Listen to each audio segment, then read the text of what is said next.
শুভ সকাল সবাইকে। সবাই ভালো থাকবেন, সুস্থ থাকবেন।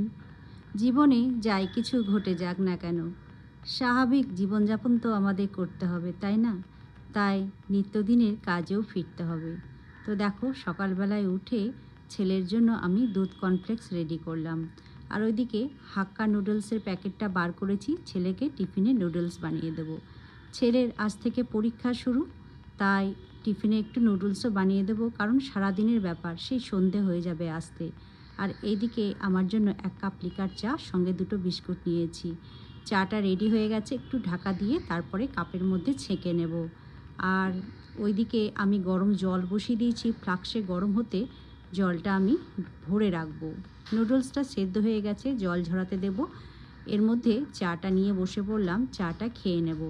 আর এই দেখো, জলটা তো গরম হয়ে গেছে, ফ্লাক্সের মধ্যে ভরে রাখছি। শীতকাল যেহেতু পড়তে শুরু হয়েছে, একটু গরম জল মিশিয়ে কিন্তু খাওয়া হয়। যেহেতু গলার একটা প্রবলেম আছে, ঠান্ডা জল খেলেই কিন্তু কাশি শুরু হয়ে যায়। ছেলের জন্য নুডলস রেডি হয়ে গেছে। আজকের ভিডিওটা কেমন লাগলো?